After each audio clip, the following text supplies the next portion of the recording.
This is from Eater.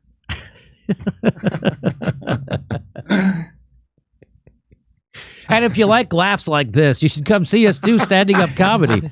June 12th at the Irvine Improv. We'll be there. And then we'll be in Las Vegas for 2 shows in Las Vegas at the Plaza Hotel. That's June 24th and 25th. We'll be there. And then we'll be in San Diego doing a live stand-up special at the Lyceum Theater. That's in July 16th. We're doing a lot of other places in between Salt Lake City, Indianapolis. Go. There's tickets available. Go to jimmydorcomedy.com for a link for tickets. Howard Schultz is the billionaire. I do a joke about him in my act, and then I tell people to do something to him, but I can't tell you what it is on YouTube, or they'll take my channel down.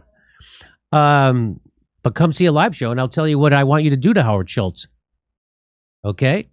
So he came back. They brought him back. He's a billionaire, and he's running Starbucks, and he's a big union buster. And organizers herald their 100th win. So this is a big story. So this is great. There was no unions, any Starbucks unionized stores like 5 minutes ago, and now they went from none to 100. So there's 100 Starbucks already. And it says Howard Schultz and Starbucks are getting creamed in union vote after union vote. This is by Andrea Germanos. The tally of unionized Starbucks locations is continuing to swell, with the latest additions coming after pro-unionization votes late last week in Seattle and Birmingham, Alabama. The coffee giant CEO, Howard Schultz, and Starbucks are getting creamed in union vote after union vote, said the labor journalist Stephen Greenhouse. He tweeted that. By the union's count, there are now 100 stores across the nation that have unionized. The milestone was achieved after successful votes Friday at 2 stores in Seattle, and will be in Tacoma and what's the other place? What? And Spokane. We're going to be there in August or something? September. So see you there in Spokane and Tacoma. A day earlier, the store on Birmingham's 20th Street South became Alabama's first Starbucks to back unionization after a 27-1 vote Thursday. Who do you think that one guy was? Cenk Uygur.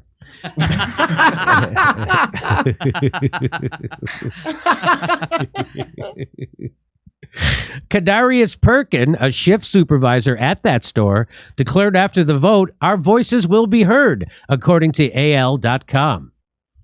Workers at hundreds of Starbucks stores have filed to unionize since the first successful union drive in Buffalo late last year. So it was just, and we were there. We were in Buffalo when they were doing that. According to Matt Bruenig, founder of People's Policy Project, a trickle of election filings that started last year has built to a wave, and Starbucks workers are winning in location after location. That's great news. We should start our own project so then people will quote us. Let's start the Jimmy Dore People's Project policy thing.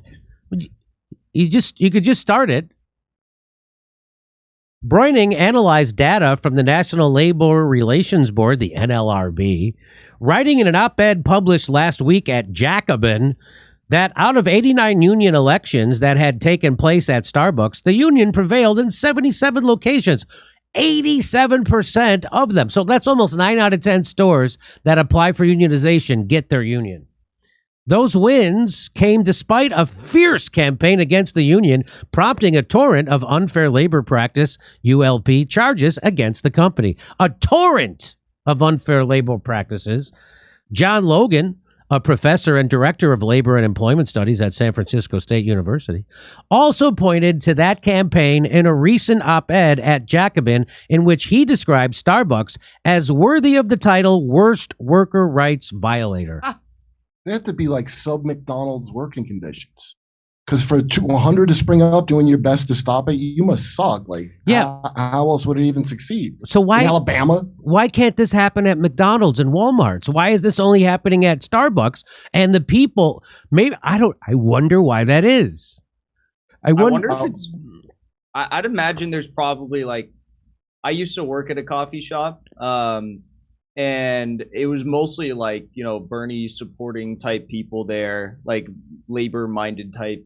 individuals that work there. I don't know if that's a thing throughout. Oh, most they coffee did. shops. You know, that's true. Like, because wasn't Starbucks a big like pretending to be BLM Yes. and all that? Yeah, they're very Right. woke always, except when it comes to unions. So contributing to the union busting lawlessness, wrote Logan, is the company's firing of over 20 union activists, an announcement of a benefit increase to stores that have not unionized. That's true. So they're gonna increase benefits at stores that don't have a union, just to stick it to the union people. And this is from More Perfect Union exclusive. In a leaked video call, Starbucks CEO Howard Schultz begged managers to increase their union busting. The billionaire CEO blasted unionizing hourly employees as so-called workers and some outside force that's going to dictate or disrupt who we are and what we do. Here it is. What's that? Not pay you enough? Right? We've always managed to overcome the obstacles, the challenges. The resiliency of the company is directly related to the leadership that you have provided. But the challenges right now are real and they're in front of us. And the challenges are multiple. The pandemic.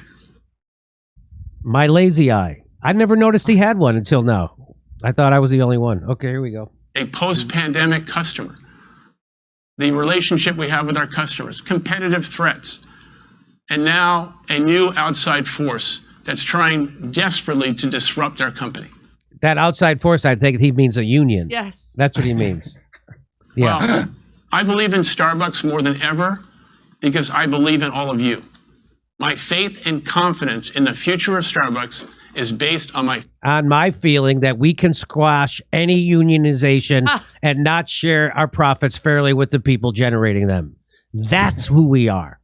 Recently, my lazy eye tried to form a union, so it's coming at me from all sides. faith and confidence in you, not some outside force that's going to dictate or disrupt what we are and who we are and what we do. Yeah, and who we are billionaires, and what we do is squash the workers And exploit. I wasn't there, but there. Okay, so here's some more of it. One of the responsibilities in this changing world that we have right now of a store manager, of a district manager, is to misinform your workers and make them think a union is bad for them. That's it. Ready? What? One of the responsibilities in this changing world that we have right now of a store manager, of a district manager, of an RDO, is to really understand who the people in our stores are, to talk to them specifically about the role and responsibility that we have as a company to them and their families, Exploit. and to encourage them to really understand what it might mean to vote for a union. Yeah. And so it's critically important that everyone... So what he means is misinform them, scare them, use fear tactics. I like how none of it was like offer them better pay and Right. benefits so that they don't join a union. That, like, I don't need you to know who I am. Just pay me, you son of a- Right. Just pay me enough money that I can pay my bills. And also, I don't want to be steamed to death on your coffee machine. chooses to vote. Now, there are stories, I wasn't there, but there are stories that people potentially have been bullied not to vote. Think about that. That's not the Starbucks way. The Starbucks way is the bullying people into voting against their own interest. That's what we do. And if that doesn't work, we're going to hire the Pinkertons. There's another one. Here's another one. This is Roseanne Williams. She's the president for North America, and she joined Schultz on that call. She told managers, it is your number one responsibility to persuade store employees to vote no. She claims there's been zero bullying and union busting. Here it is. All of us are watching social media and all the stories that are coming out and the tweets that are coming out and the stories that I know personally. She took, by the way, she took 6th place in the Phyllis Diller lookalike contest. Yeah. Been in those stores with those partners. I have not seen some of the stories that people are saying are truths. Please do your role as a store manager. Make sure your partners get balanced information about what's going on. Make sure. I haven't seen this. You mean you haven't seen that you fired 20 union organizers already? You fired the person in Buffalo who started the union organize. You haven't seen that stuff? You liar. Did you hear her say get your partners? Is she talking about the employees? They call them partners? They call them partners, not employees. Yes. Yes. Watch. Here it is. Let's do it again. All of us are watching social media and all the stories that are coming out and the tweets that are coming out and the stories that I know personally. I have been in those stores with those partners. I have not seen some of the stories that people are saying are truths. Please do your role as a store manager. Make sure your partners get balanced information about what's going on, especially in this role of us union busting all over the country. I was in Buffalo for 4 months with our proud partners in Buffalo. I saw day to day what those partners did to run the very best stores they could, but all the culture and their love in the community and their coffee. Proud Starbucks partners. There was no union busting going on there. We're just trying to make sure that every single partner has a right to have their voice heard. So please, partners, don't believe everything you see in social media. For those of you that have reached out, it's heartbreaking. It's heartbreaking for me to see and hear how some partners are talking about the company that I love. It's heartbreaking to hear those that don't know who we are say things that I know not to be true. Wow. She's the Nina Yankovic of Starbucks. Yeah, she's the Nina Yankovic of Starbucks. She would fit right in with the squad. She's such a liar. Scientology did a better job of lying. Like than Starbucks is doing. She's saying those employees in Buffalo, they put their heart and their soul and their community and their love into their coffee and their union. They're now union, right? So those are the same workers that are doing that in Buffalo, but they're just doing it under the umbrella of a union. Well, you get a job at Starbucks for the love of coffee. Yeah, that's right. You know. Yeah. Starbucks, here's from NPR. Starbucks says employees getting new benefits, but not at stores that are unionizing. But that doesn't hurt your feelings. That doesn't hurt the love you have for the company, Starbucks, that you've worked your whole life. That headline doesn't hurt your feelings because you know that's true. We got to work harder to get those partners to vote no. Yeah, Buffalo worker blasts union busting Starbucks as results at one cafe are challenged.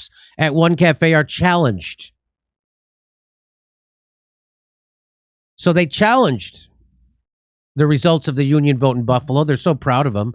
Here's Steve Greenhouse says, the union wave continues. Workers at a Starbucks in Hopewell, New Jersey vote unanimously, 15-0, in favor of unionizing.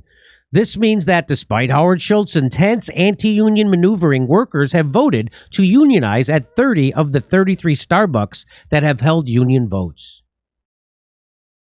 Every panicked anti-union message from Starbucks or Amazon is always like, unions do nothing to materially improve your life. They're a siren song of deceit and lies. Also, we've decided to improve benefits and pay, but it's totally unrelated to recent unionization efforts. We promise. By sheer coincidence, we just happened to have woken up this morning and decided to increase your healthcare benefits and set a minimum wage of $13. It was on our agenda anyway. We swear it's nothing to do with recent unionization drives. Nothing. It's like how slavery would have ended anyway without any kind of conflict if they hadn't made it such a big deal about it. For them to speak that way, some of our partner slaves, to speak about the plantation that I have loved for 40 years. Wouldn't it be funny if plantation owners called their slaves partners? $13 is not even the bullshit Amazon did I know. To bust their union. Amazon, I think, is paying $20 an hour now, no? It was 15, but at least I don't know. Yeah. So there you go, and congratulations to the Starbucks workers. I wonder why it's not catching on at McDonald's and Starbucks. I mean, McDonald's and Wendy's and Kentucky Fried Chicken and Walmart. Why is it not? If we could unionize Walmart and fast food, we could have changed this country. Do you think they have less?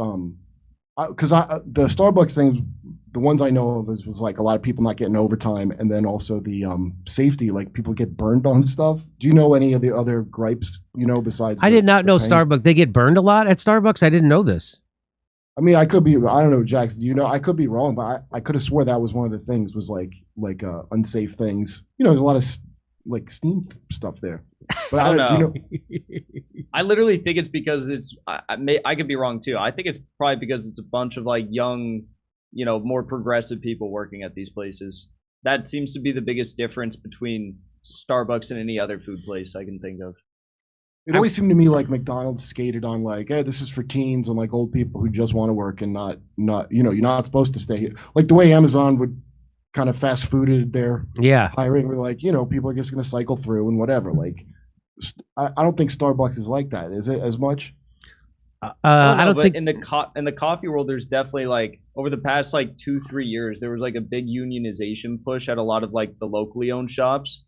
Some of it got kind of like nasty. Like the people would just like shut down the coffee shop and not show up, and they'd like post a note on the front door saying like, we're not working until we get more pay.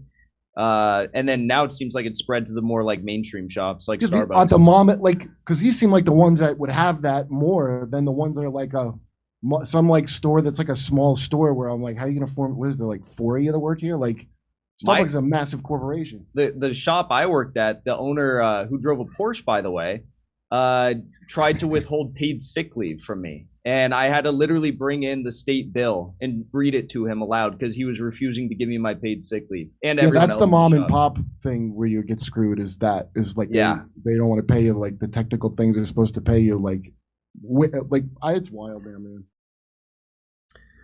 Okay, fingers crossed for Starbucks. Hey, we're doing stand-up comedy in Irvine, California, Las Vegas, San Diego, Salt Lake City, Indianapolis, Louisville, all over the place. Go to jimmydorecomedy.com for a link for tickets.